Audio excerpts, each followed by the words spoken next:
Comme chaque semaine, nous allons lire, méditer, prier et contempler avec la parole de Dieu. Cette fois, avant de prier avec la parole de Dieu, cette parole qui nous déjà attend, nous allons nous rappeler quelques points qui peuvent nous aider à entrer en contact personnel avec le texte de l'Évangile où Dieu lui-même nous parle. C'est toujours Dieu qui parle.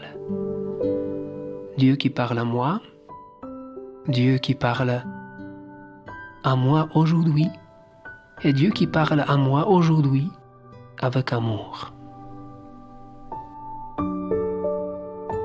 La meilleure préparation de la prière, surtout la prière méditative et contemplative, c'est le climat intérieur que je vis. Tout ce que je porte en moi.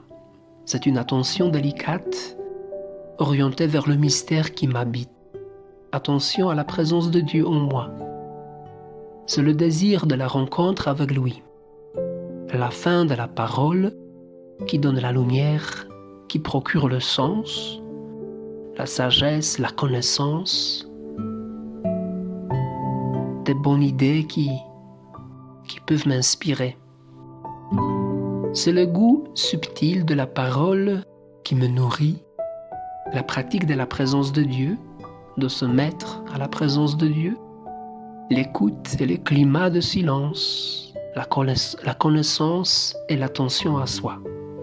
C'est le climat du dialogue permanent avec celui qui m'habite.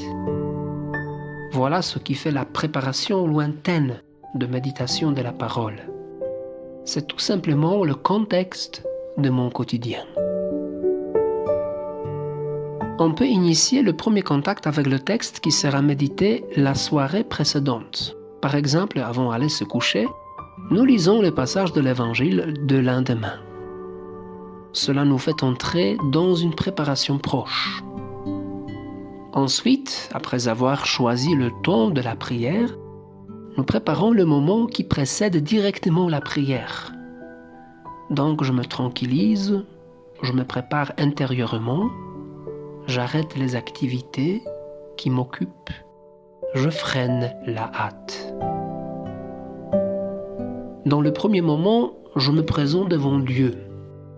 Je me présente consciemment avec tout ce qui résonne en moi, avec mon bagage quotidien, avec tout ce que je vis, ce qui vient avec moi dans cet espace de la prière. Je fais en moi cet espace pour recevoir Dieu. Et dans ce premier moment, nous invoquons l'Esprit Saint, celui qui va nous guider, qui animait cette prière en nous. Nous invoquons aussi l'intercession de la Vierge Marie, Mère du Verbe. Dans le point suivant, je me disponibilise à la parole en se souvenant que c'est Dieu qui parle à moi aujourd'hui, et Dieu qui parle à moi aujourd'hui avec amour. Dans le troisième point, je commence la lecture. C'est une lecture tranquille du texte, 2, même 3 fois. Il s'agit du texte avant bien choisi et peut-être déjà lu dans la soirée précédente. Dans le premier contact avec ce texte, je me laisse d'être touché par la parole, peut-être un mot, une phrase, un verset, une comparaison, parce que c'est non seulement moi qui lis la parole, mais c'est la parole qui me lit, la parole qui m'écoute, la parole qui m'accueille. Donc, je me permets d'être touché au niveau affectif, en voyant quelle est la réaction spontanée, les émotions qui commencent à résonner en moi dans le contact avec la parole, mais aussi au niveau de mémoire, de souvenirs spontanés. J'engage mon affectivité et ma mémoire en observant le raisonnement intérieur provoqué en moi par la parole. Le point 4. Je commence la lecture avec la compréhension du texte. Je commence l'analyse du texte. j'essaye tout simplement de le comprendre, logiquement, en les plaçant dans les contextes des événements qui précèdent cet épisode que je suis en train de méditer. J'observe les personnages de ce passage, les participants d'action, le premier et deuxième plan, et c'est là où j'engage mon intelligence et aussi mon imagination. À ce niveau-là, je peux m'identifier avec les personnages bibliques, ou bien, d'une manière spontanée, je peux faire une référence à l'autre passage. Je peux invoquer spontanément l'autre passage parallèle de la Bible. Point 5. Lecture du texte dans le contexte de ma vie. Je reprends le texte en le référant à ma vie actuelle. J'essaie de décoder le message qui est pour moi en lisant aussi ma vie, mon histoire, dans la lumière de ce texte. La parole est le prisme qui m'aide à regarder ma vie dans une perspective divine.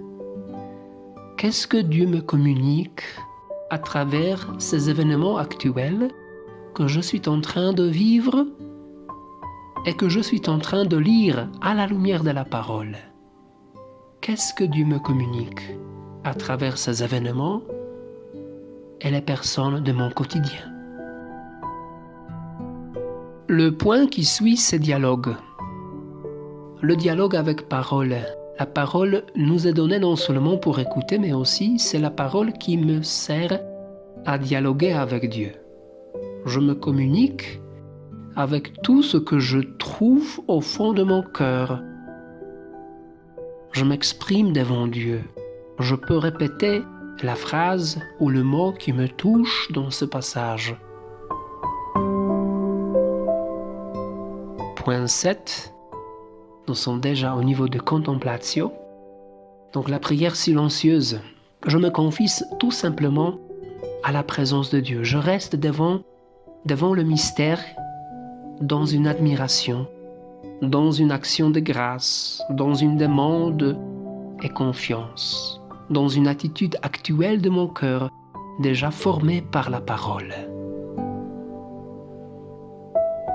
Conclusion, je termine en confiant à la Vierge Marie tous les fruits de cette méditation.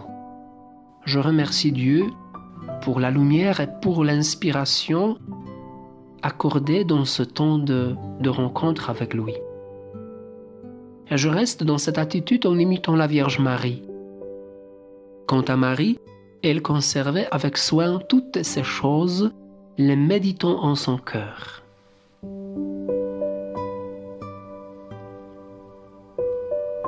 J'essaie de garder la parole, l'écho de cette parole, marcher, porter cette parole en soi. À la fin, n'oublions pas que cette méthode, nous pouvons appliquer selon notre expérience et selon notre sensibilité. Il ne s'agit pas de copier tous ces points, mais d'essayer d'intégrer cette proposition avec son propre cheminement spirituel. Chacun a son rythme, son histoire, sa personnalité, son caractère. Et surtout, on essaie d'être libre et réceptif à l'action du Saint-Esprit. Dans ce point, j'essayais de vous expliquer de quoi il s'agit, la préparation de la méditation, lectio, donc la lecture, là où nous essayons d'entrer dans le contact avec le texte, là où on essaie de se laisser toucher par la parole, voir ses réactions, et puis méditatio, donc là où nous engageons aussi notre imagination, mémoire, intelligence pour comprendre le texte, oratio, donc entrer dans le dialogue, prière silencieuse et contemplation. Dans l'audio qui suit, je vous invite à la méditation de passage de l'Évangile de dimanche.